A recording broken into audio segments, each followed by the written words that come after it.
doit commencer à être honnête et à posséder nos sentiments. Appelez les choses comme elles sont. Arrêtez de jeter le blâme sur les autres. Personne ne peut ravager votre vie si vous ne leur permettez pas. Restez avec nous dans Jouissez de votre vie.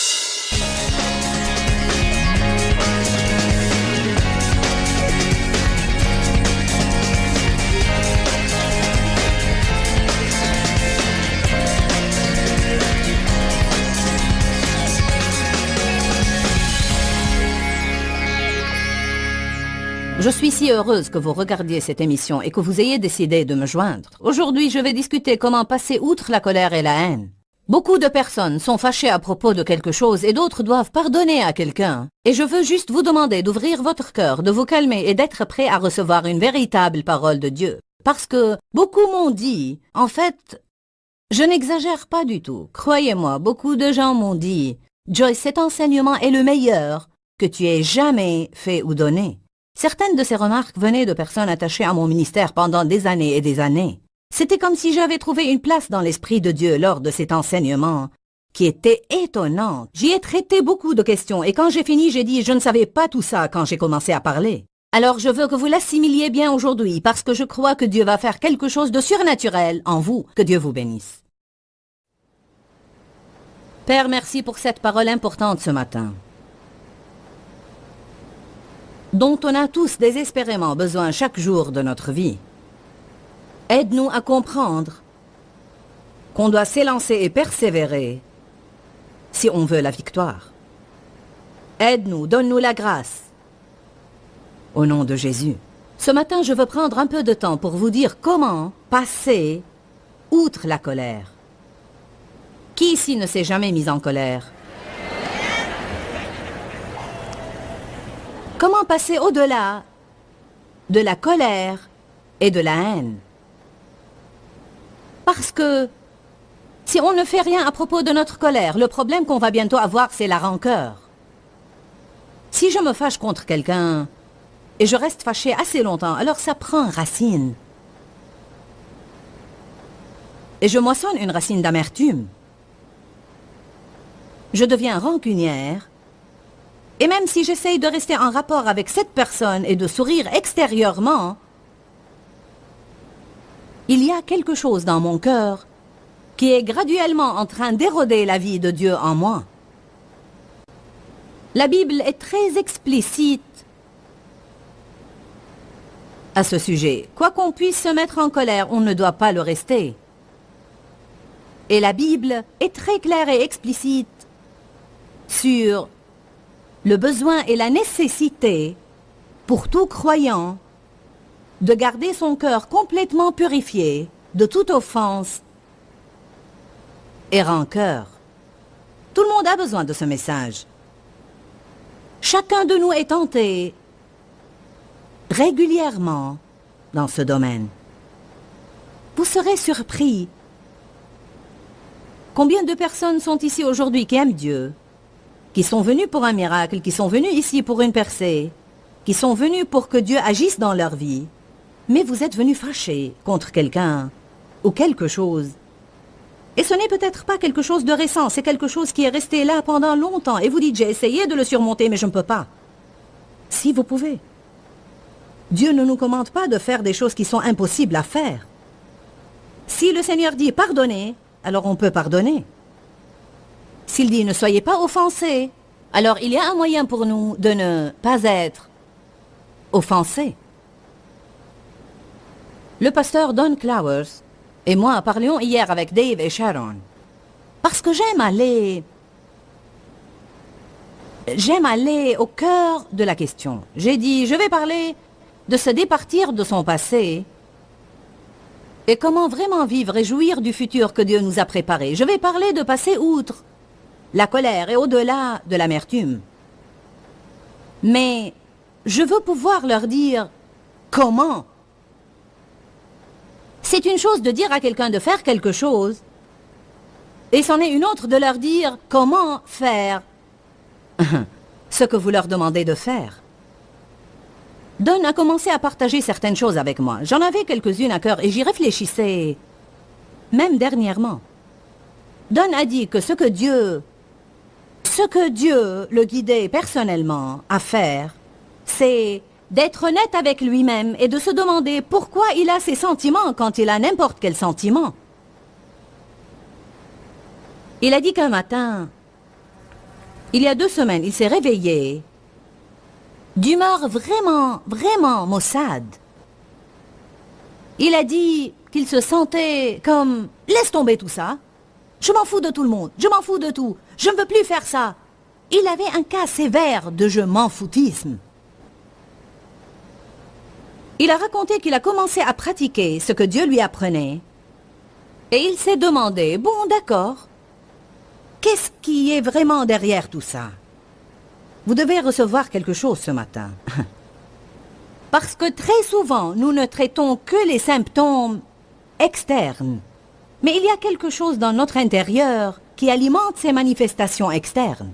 On peut essayer de maîtriser cette émotion qu'on a dans notre intérieur, mais alors un autre vilain sentiment va surgir, peut-être d'une saveur un peu différente, mais qui vient toujours de la même racine. Racine pourrie égale toujours fruit pourri. J'utilise toujours un exemple explicatif dans mes messages. Vous avez tous eu cette expérience. Vous allez au frigo, vous ouvrez la porte et dites « Mais qu'est-ce qui pue comme ça ?» Oui, certains en témoignent. Ils disent « Ma vie est putréfiée ». Eh bien, ce que vous devez faire, c'est exactement ce que vous feriez avec votre frigo. Vous avez besoin de le vider pièce par pièce jusqu'à ce que vous découvriez d'où la puanteur vient. Vous ne devrez rien accepter de moins, parce que vaporiser un petit déodorant ne fera certainement pas l'affaire. Nous avons mis assez de déodorant sur notre vie.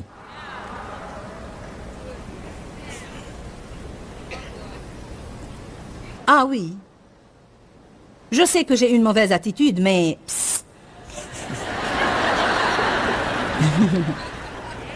J'irai me faire imposer les mains. Non.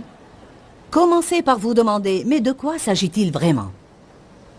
Vous dites, je vais vous dire de quoi il s'agit. Ils m'ont mis en colère. Non. Que devez-vous faire? Vous devez prendre possession de votre colère. Au lieu de dire « tu m'as mis en colère », vous devez dire « pourquoi est-ce que je me mets facilement en colère ?» Pourquoi je suis si insécurisée qu'à chaque fois que quelqu'un essaye de me donner un petit, tout petit, minuscule conseil, j'explose. Cessez d'essayer de me dire quoi faire. Ben non, peut-être vous devriez laisser Dieu s'occuper d'eux et les confier au Seigneur. Et peut-être que vous devriez trouver comment vous pouvez vivre dans un monde peuplé de gens grossiers et ignobles et avoir toujours la paix. Même si vous vous débarrassez de cette personne qui vous froisse, le diable fournira 3 de plus demain, et encore 2 autres le jour suivant, et encore 10 le jour d'après. La solution donc n'est pas de se débarrasser des personnes qui nous ennuient. La solution, c'est de changer. Ne me faites pas taire, car je prêche bien.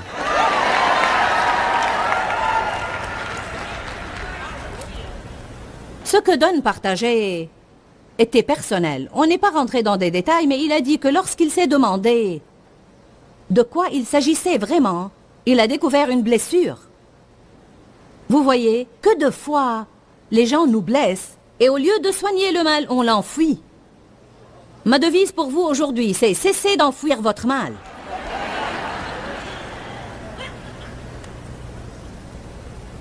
Des émotions enterrées vives ne meurent pas. Je veux que vous le voyiez. Des émotions enterrées vives ne meurent pas. Tout ce qu'elles font, c'est de se mettre quelque part en vous et s'infectent, ou enflent, et commencent à éroder votre rapport avec Dieu, elles commencent à éroder vos rapports avec les gens. Nous devons soigner ces plaies et non simplement les cacher quelque part et faire comme si on est bien alors qu'on ne l'est pas. On doit cesser d'être faux et on doit devenir intègre avec nous-mêmes parce qu'on ne peut être honnête avec personne d'autre si on ne l'est pas d'abord avec nous-mêmes. Si vous êtes jaloux de quelqu'un, désignez-le comme tel. Allez au Seigneur et dites-lui, Éternel, je sais que mon attitude pue. Je peux sentir la puanteur quand j'ouvre la porte. Et je veux savoir pourquoi j'ai un problème de jalousie. Éternel, je veux connaître ce qui est en moi. Pourquoi j'ai ce problème? Peut-être que le Seigneur te le montrera tout de suite. Tu es insécurisé, tu ne sais pas qui tu es en Christ. Tu te compares aux autres personnes tout le temps. Tu n'as besoin de te comparer à personne parce que je t'aime. Et j'ai un plan pour toi. Ôte tes yeux d'eux et laisse-moi faire ma volonté dans ta vie. Amen. Denise, quand je t'ai dit que j'étais jalouse de ton ensemble, je plaisantais. Il est joli.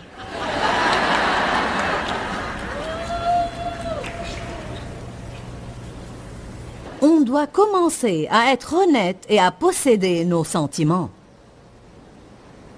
Appelez les choses comme elles sont. Arrêtez de jeter le blâme sur les autres. Personne ne peut ravager votre vie si vous ne leur permettez pas.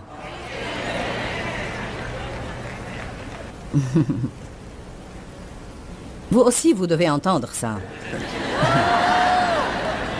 Personne ne peut ravager votre vie si vous ne le leur permettez pas.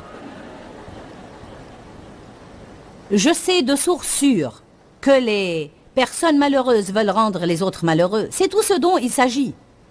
Ils ne le font même pas exprès. Ils sont si malheureux qu'ils ne peuvent simplement pas supporter la joie parce que la joie contrecarre leur misère.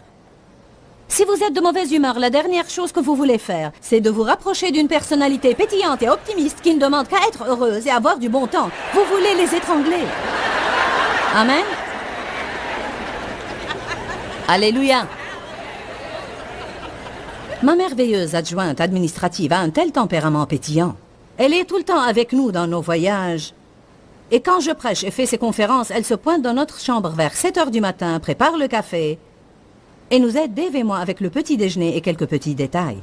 Je ne suis pas d'un naturel enthousiaste quand je me lève le matin. Je veux du silence. Quand je fais 3 réunions et je me prépare pour la dernière le samedi, j'essaye de garder un certain degré de positivité pour que je puisse fonctionner ce matin-là jusqu'à ce que je me réveille totalement. Alors, elle vient frapper à la porte, je vais ouvrir, et elle me dit « Comment ça va ce matin ?» Elle dit que j'exagère. Alors je dis « Et toi, comment vas-tu » Là, je n'exagère pas du tout. Elle répond « Super, à merveille, et toi ?» Et moi, je suis comme... Parfois, je pense, personne ne peut être aussi gai le matin. Bien sûr, je suis heureuse pour elle.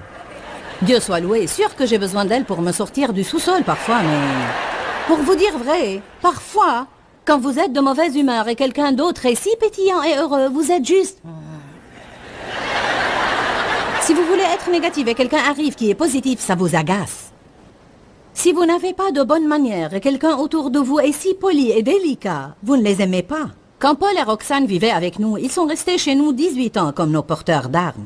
Et pendant ces années où nos enfants étaient petits alors qu'on voyageait, ils aidaient avec les enfants et ils étaient une bénédiction pour nous. Mais je n'ai jamais vu personne de plus civil, de plus poli et délicat que ces deux-là. Je n'ai jamais entendu l'un d'eux demander à l'autre de faire quelque chose sans lui dire « s'il te plaît et merci ». Dave et moi, on se beuglait des ordres l'un à l'autre. Et quand ils sont arrivés chez nous, je vous dis la vérité, je le leur ai dit. Ils m'agaçaient beaucoup. Ils étaient si gentils et si polis. Ils m'énervaient et j'étais comme « Mais arrêtez ça !» Vous n'êtes pas authentique. Tu pourrais m'apporter un verre d'eau, s'il te plaît? Merci, mon amour. Moi, je disais, apporte-moi de l'eau. Dieu soit loué.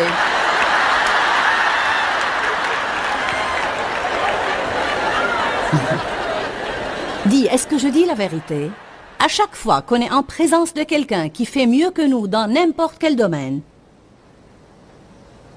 leur bonne conduite nous convainc en matière de péché. Mais alors, au lieu de nous corriger, on s'énerve contre eux. Au lieu de les laisser nous attirer jusqu'au niveau où ils sont, on veut les abaisser là où on est. Ce que j'essaye de vous dire, c'est qu'on doit cesser de jeter le blâme aux autres, quel que soit le cas. Et on doit prendre possession de nos sentiments et de nos pensées et assumer la responsabilité pour toutes ces pensées et toutes ces émotions bizarres et scandaleuses que nous avons. Allez maintenant. Vous savez, toutes ces choses qu'on cache de tout le monde. Pas un seul de nous voudrait que notre cœur soit un livre ouvert projeté sur un écran de ciné. Alléluia. On pense toujours, mon Dieu, je n'ai pas besoin de ça, si vous en avez besoin. Oui, c'est vrai. Vous en avez besoin. Je crois que Dieu nous met très souvent en présence de personnes dont nos comportements nous réprouvent. Parfois, je me trouve avec des personnes et en raison de ma marche avec Dieu, mon comportement les réprimande. Et beaucoup décident alors qu'elles ne m'aiment pas. Ce n'est pas de ma faute. Je ne peux pas changer parce qu'elles se sentent blâmées par ma présence. Certains doivent être honnêtes et se dire, bon, pourquoi je ne l'aime pas? Peut-être que je ne l'aime pas parce qu'elle est meilleure que moi dans certains domaines. Et sa présence me blâme et fait que je me sens mal à propos de là où je suis. On doit devenir honnête. On doit devenir péniblement honnête. Si vous êtes jaloux, dites cela à Dieu et demandez-lui de vous montrer pourquoi. Si vous êtes fâché et vous vous fâchez facilement, demandez à Dieu pourquoi vous vous fâchez facilement. Je répète, les autres ne peuvent pas être responsables de nous traiter de sorte qu'on ne se fâche jamais. On doit assumer la responsabilité de nos propres émotions et de ne pas les laisser déborder tout le temps. C'est un gros travail que d'essayer de changer le monde pour que vous soyez heureux. Je sais, j'ai essayé. C'est la vérité absolue.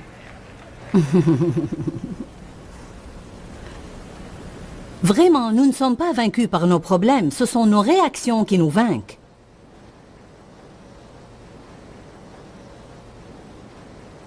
Il y a tant de choses dont on blâme les autres qui sont vraiment notre propre responsabilité. Très bien. Éphésiens 6:12. Car nous ne luttons pas contre la chair et le sang. Ce n'est pas à l'homme ou à des adversaires charnels que nous sommes affrontés, mais contre les dominations, contre les autorités, contre les princes de ce monde de ténèbres et contre les esprits méchants dans les lieux célestes. Alors que dit-il? Ce ne sont pas les gens qui sont notre problème, mais c'est le diable. Les gens ont-ils une responsabilité? Absolument. On a besoin de nous élever et de ne pas laisser le diable se servir de nous. L'ennemi recherche toujours le point faible pour en faire usage. Beaucoup d'entre vous, vous pourriez vous lever et me dire qui sont ces points faibles dans votre vie, de sorte que, quand Satan essaie de vous avoir, il va avoir recours à cette personne pour vous attaquer. Alléluia. Bien sûr, les gens ont une responsabilité et ils doivent changer. Mais si c'est là où ils en sont en ce moment, souvenez-vous où vous étiez et que vous étiez la même cause d'irritation à quelqu'un d'autre. Mais le fait qu'il soit énervant ne vous dispense pas de la responsabilité de ne pas vous énerver. Est-ce que je me fais comprendre? Je répète, je pense qu'on s'arrête si souvent ici parce que ce n'est pas douloureux pour moi de voir ce qui ne va pas en vous.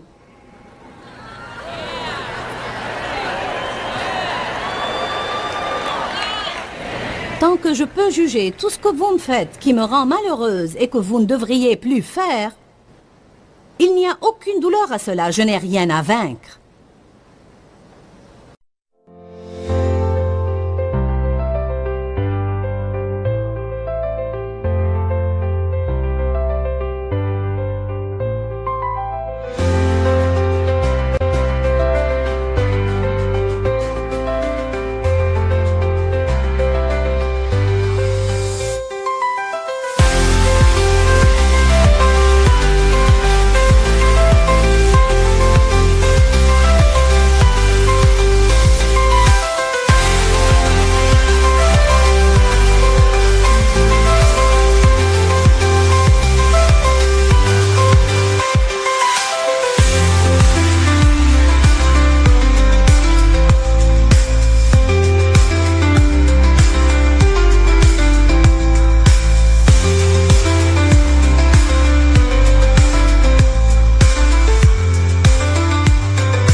Et si je suis un brin trop religieuse, je peux même me sentir justifiée au sujet de la révélation que j'ai au sujet de votre problème.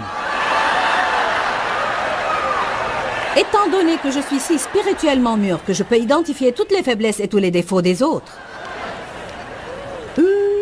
Alléluia. Donc la douleur commence quand je passe au-delà de ce que vous me faites ou de ce que je pense que vous me faites, parce que souvent c'est dans notre tête seulement. Souvent c'est purement notre perception. Est-ce que vous savez qu'il y en a beaucoup dont la perception est tout à fait déplacée? En d'autres termes, à cause des mots dans ma vie d'il y a longtemps, je peux être dans une chambre et croire que les gens me rejettent alors qu'ils ne prêtent aucune attention à moi, car ils ne savent même pas que je suis là.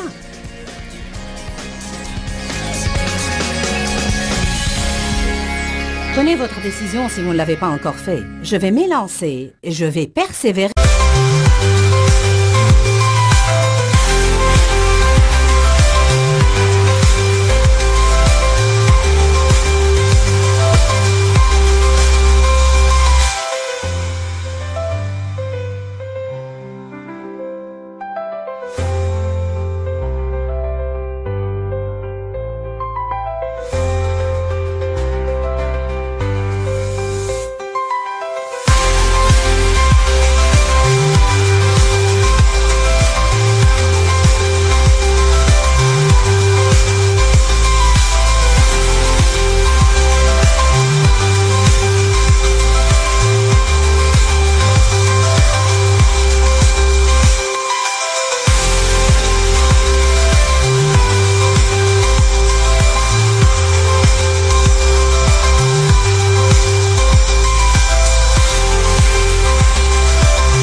Je vais passer outre la peine et la douleur et je vais sûrement avoir la victoire dans ma vie. Je crois que vous pouvez le faire. Dieu va vous aider. Je vais prier pour vous maintenant. Qu'une grâce de Dieu vienne dans votre vie pour que vous puissiez vite pardonner à tous ceux qui vous ont blessé dans le passé ou qui peuvent vous blesser à l'avenir. Mettons-nous d'accord. Père, nous venons à toi au nom de Jésus. Ce nom si puissant, si prodigieux, que tout genou doit fléchir quand nous l'invoquons. Ainsi nous commandons la rancœur, l'amertume, le ressentiment, de fléchir le genou, au nom de Jésus en ce moment. Et je demande une grâce spéciale pour tous les téléspectateurs, pour pouvoir pardonner complètement et laisser tomber les offenses passées contre eux. Donne-leur la grâce de prier pour leurs ennemis et les bénir. Je prie dans le nom de Jésus. Amen. Je pense que c'est réellement un principe des plus importants de la parole de Dieu. Je vous aime. J'ai hâte de partager la parole de Dieu avec vous encore demain. La parole de Dieu œuvre toujours dans la vie des gens et les change de jour en jour. Que Dieu vous bénisse. Pourquoi Seigneur, pourquoi? Dans ce livret, Joyce Meyer nous enseigne à travers la parole comment être délivré de la confusion. Pour obtenir ce livret gratuitement, écrivez-nous à Joyce Meyer, boîte postale 40095-6300 Larnaca, Chypre. Ou bien visitez notre site web www.joycemeyer.org/fr.